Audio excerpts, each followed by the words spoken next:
So it's going to be different for you this year. You're going to have a plan, and you're going to stick to it. That's the biggest thing.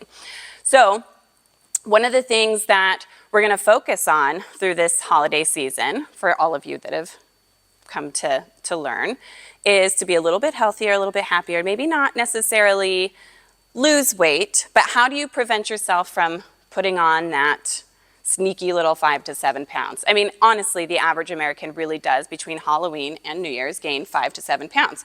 The good news is that if you read the teaser email, the majority of you lose about 5 of it. So then you're left with that 2 pound, and then year over year, that compound 2 pounds just kind of adds up. And that's when we wake up one day and we're like, wow, it's just like 20 pounds ago.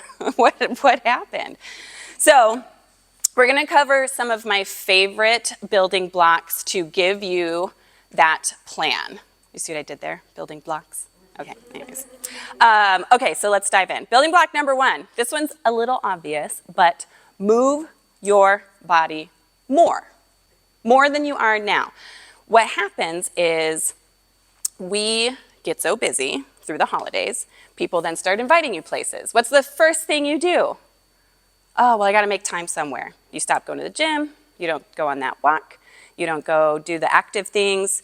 There are so many ways that you can move your body. Hiking, biking, playing sports with your friends, taking a yoga class. One thing that I do every single day is go for a walk. That's one of my, and I have several of my nutrition clients in here as well, and I push that so much. It is one of the best ways to create an energy expenditure, which just means you've burned a few more calories. And so I challenge all of them to move your body more. So you might be thinking, well, I do already walk a little bit, or my job is really active, or, you know, insert whatever it is that you do on a daily basis. The problem is your body is already metabolically adapted to that movement. So you have to do something a little bit more, just a little bit extra. Honestly, that sweat session right before you go to somebody's potluck gathering is probably one of the best things you could do to amp up your energy expenditure, give you that little bit of a calorie deficit to keep you in line a little bit better. So when you have that event coming, get out of the house, move your body, come take a session. Most of you have all of that ability to do that. And just simply move your body more so you can try to thwart off that extra weight gain. Building block number 2, holiday nutrition hacks. So this is where, if you have the ability to make your own food, which we don't always, but most of the events that you go to, whether it's at work, a friend's house, family, it's normally a gathering of people bringing, again, potluck style, right? So here's some of my things that I do every single year. So first and foremost, and this is actually some of the stuff I do on a regular basis, not just through the holidays, but first one here, cut out the extra. So if there's nuts or dried fruit or extra sugar or chocolate chips, you name it. If it could be removed, take it out completely.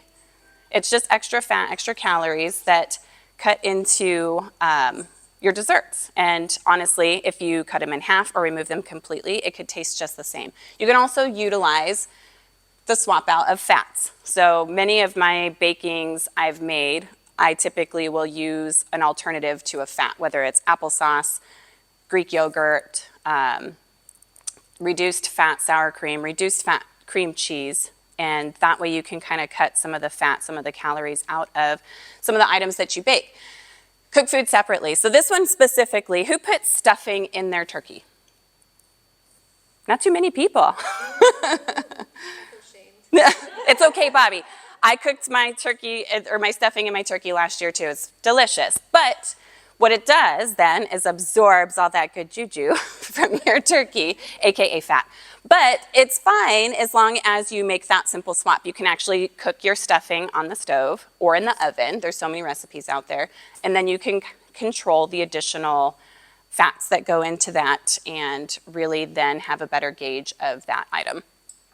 You have adding in healthier options. So think a veggie tray instead of a meat and cheese tray, or a fruit salad over a pasta salad. And just little ways like that where you're in control. You show up and you also know that you like to eat it. So you know what's in it. You've been working really hard to do that. And so that way you have that option to eat something that's just a little more on the healthy side. Say no to casseroles. This one is hard for me because I do love casseroles. I grew up on casseroles. My mom's favorite was casserole dinner surprise. You really didn't know what was in it, but lo and behold, it's like leftovers from the entire week that then gets thrown into a casserole, and then you crumble crackers on top, and voila, it's dinner. So more glorious and glamorous casseroles you can create without just leftovers. But if you think casseroles, you think of what goes in it. It's butter, it's fat, it's meat, it's cheese, it's all of that stuff. Where if you were to make oven roasted Brussels sprouts as a side, or some other roasted veggies, or something that's a little bit more fresh, think single ingredient or a few ingredients versus a massive casserole. Again, you're going to have that healthier option. Cut your desserts smaller. I don't cut out desserts. And those of you who know me really well, and I love desserts. I have a sweet tooth like no other. But cut your desserts into smaller pieces. We are so traditional, we cut our pies in 8 pieces. Why not make it a little bit smaller? That way everybody's getting a smaller piece. Or when you bake your cookies, make smaller cookies, then they're more snack size, bite-sized cookies.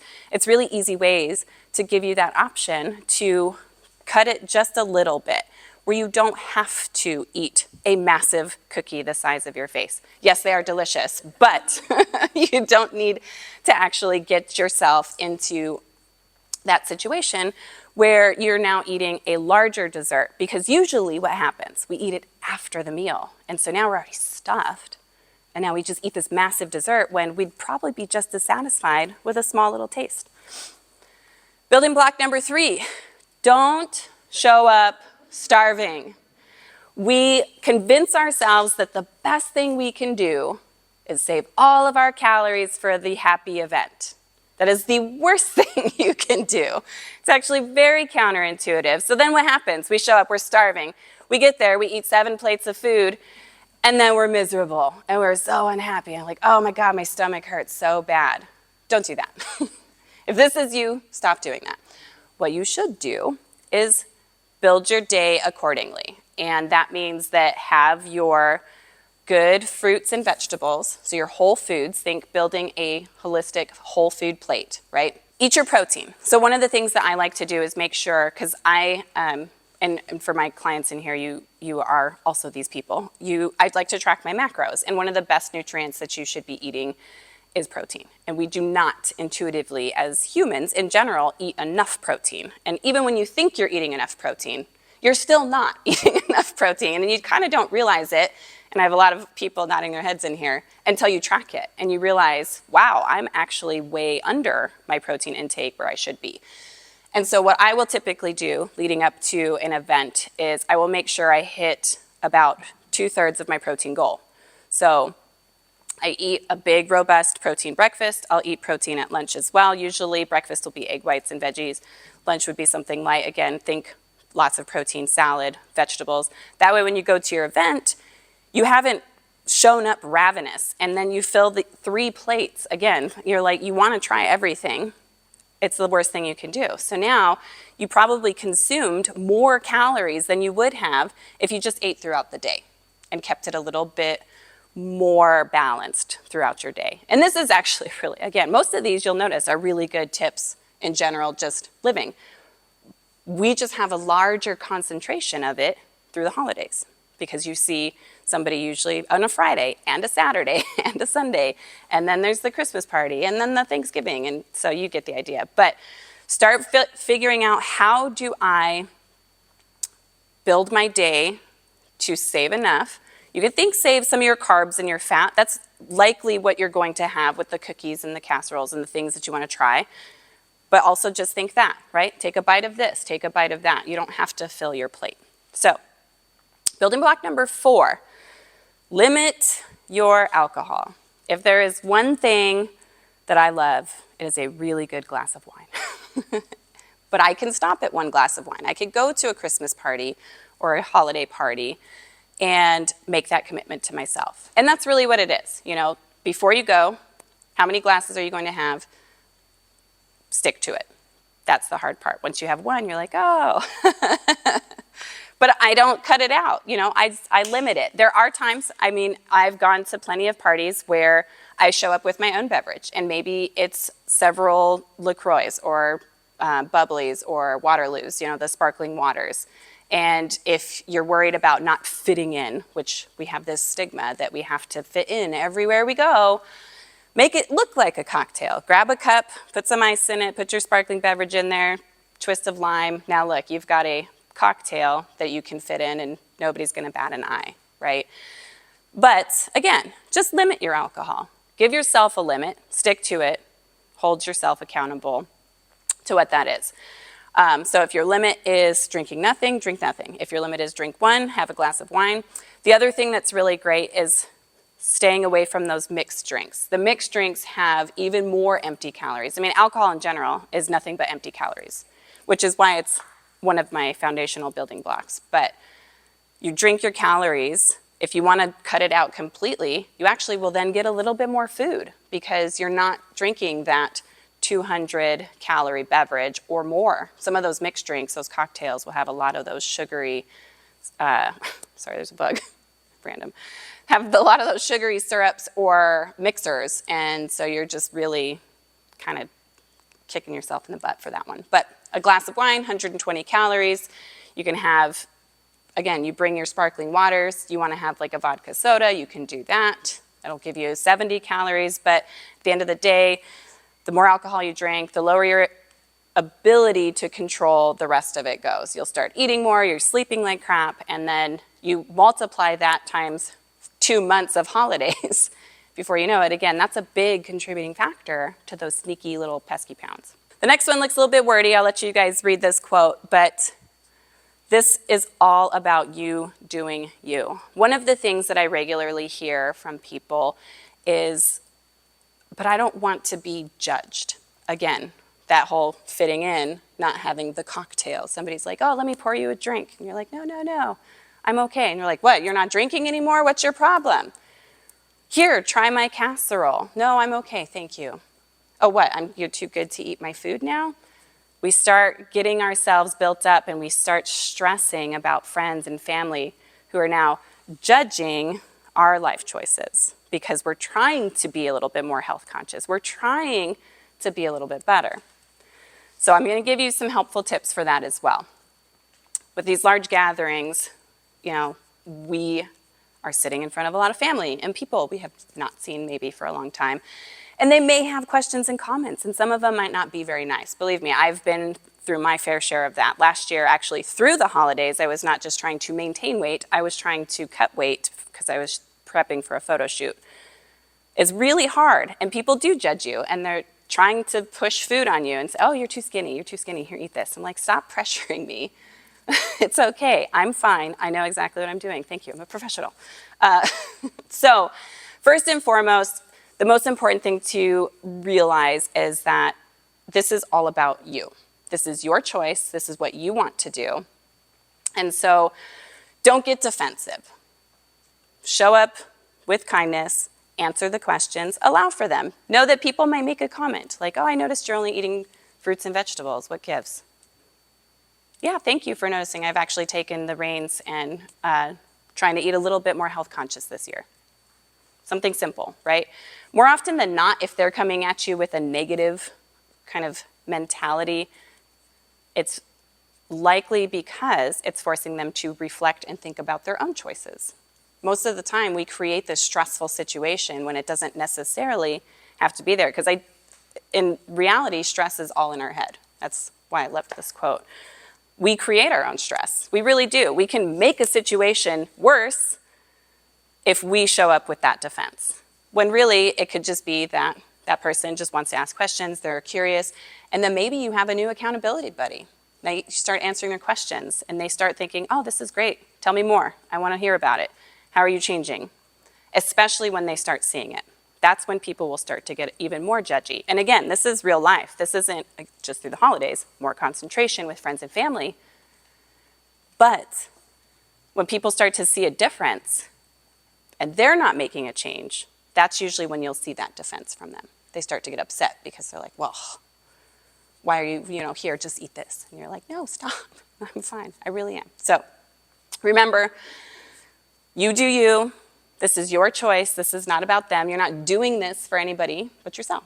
So if you're making the conscious effort to be more mindful about what you're eating, just know it's about you and no one else. All right. Building block number 6. Don't leave it home without that coveted plan. That was our number 1 goal today, right? Come up with your plan for the holidays. You don't have to leave here today with your plan in place and know, Karil, I know exactly what I'm going to do. I'm going to beat the holidays, not eat my way through them. Like, that's great. But come up with your plan, how you're going to approach each and every one of your events. You can have your blanket plan that you kind of come up with after today. But before you leave your home, come up with your plan. Did you eat enough? How many drinks are you going to have? Are you going to have one dessert? Are you going to try several desserts? Come up and kind of think through those things. This is not a sacrifice. This is a decision that you've made, right? So once you have your plan, stick to it. This is like an unbreakable promise. And the hardest thing to do is keep a promise to ourselves. We can keep promises to all of our friends, but why is it when we promise something to ourselves, we don't stick to it? I don't know. It's hard. It's because that other side of your brain's like, bah, have another glass of wine. It's fine. Oh, look at that pie. It looks amazing. I don't care how good the pie looks. Once you've made that promise to yourself, stick to it. That's the hardest and the most challenging thing. But it is your plan. So start thinking instead of, I can't have that. That's very negative. You got to change to that positive mindset, right? So instead of saying, I can't have that, think, I don't need that. And sometimes that one little shift is enough to shift your positivity or your negativity to a positive thought, right? As soon as you start telling yourself, and anybody who's ever dieted knows this to be so true, as soon as you start telling yourself you can't have something, what do you want? That one thing. It's like the only thing that will ever make you happy again, right? So you can't keep doing that. Stop telling yourself you can't have it. Say, I don't need that. And it could even be, I don't need that right now. Because chances are you have another event in 2 days, or next week, or next month, and you might have an opportunity for that. I have a question. Yes, thank you, Bobby. So, this is me. Yeah. My response when I'm struggling with that decision is, well, you only live once. Yeah. And I don't know what to say to counter that, because that's a really good argument in my brain. Yeah. I want to live life and embrace it and have everything and that. But then, 10 pounds later, I'm not so happy with Sure. living life. But in that moment, I to tell myself, Was that moment feel fueled by wine? No, I'm just kidding. Yeah, so actually, that's a really great segue. So here's my bonus block, building block, if you will. Don't overthink it. If that one glass of wine is going to be okay, have it be okay, right? The other thing that we have a tendency to do, again, we create our own stress. And if this is like the one time that you're ever going to have your mom's pecan pie this year, have that pecan pie. You're not going to live your entire life and hope that you never tasted your mom's pecan pie again, right? You're not going to have this one extra glass of wine and think, oh my gosh, I've failed. And so that's where we can't have that all or nothing mentality. Yes, you want to have your plan. And yes, you want to succeed with your plan more often than not. Because if we don't, that's where we kind of get in that same habit pattern of, well, I can let this slide just this once 1,000 times, but are you really just this oncing at that point, So you really just have to not overthink it. At the end of the day, it is all about you. It's about your goals and having that one high-calorie meal. Maybe like you completely derailed and you're like, whoo, I drank a whole bottle of wine to myself and I ate all of the desserts. Is that really going to be the end of the world for you? No, it's really not. And the most important thing about the holidays is to ensure you do enjoy them and you do have that really robust time with your friends and family, because you don't want to go through this holiday season completely stressed out to where you're constantly thinking about what is going on your plate, what is going in your mouth. Again, we're not trying to lose weight. And so if it's maintaining weight, your calories that you can take in are still a lot higher than you're probably allowing yourself, especially if you kind of think of that 80-20 rule. So 80% of the time, you're eating within that realm of what you know you want and need, and then you have that 20% to only live once, or twice, or three times. What you said earlier about the protein, eating all of that in advance, Yep. sort of curbs that. It really does. Yeah, I mean, and I'm just as guilty. I've been through these myself so many times where you show up hungry, you save all of your food, you save all your calories, and you really are, you're just ravenous. And then you eat things that you wouldn't normally eat. And that's another really good, helpful tip. If it doesn't taste good, don't eat it. How often have you put something on your plate and you feel so pressured by people watching you or asking you, like, oh, did you like what I made? You're like, yeah, it's great. And then you keep eating it for no reason. Now you have these empty calories for no reason. Don't let other people's judgment skew your own choices. That's the hardest one. It really is. Here, I made this just for you. You're like, great, thank you. And maybe they did, and maybe they know it's your favorite. So take a small amount and enjoy it, and that's plenty. Another thing, and Joseph and I were talking about this, work events, for those of you in the workforce. You go to the office, and people are constantly bringing in treats like, oh, we made this, and oh, somebody made that. And there's just a massive buffet at work all the time. A lot of us work from home now, which is great. But you're now filling up on other people's cookies and boxed chocolates and all these other things when you could be filling up on your mom's homemade pecan pie or homemade goodies. So you just have to pick and choose your battles, ultimately. So really, all that to say, don't go into it all or nothing, because it really does lead to all of nothing. And that's the other thing. The more rigid you are, the harder it's going to be. And you are going to create more stress for yourself through the holidays. They're stressful enough on their own to make it through. So don't overthink it. So just eat, drink, and be merry this year.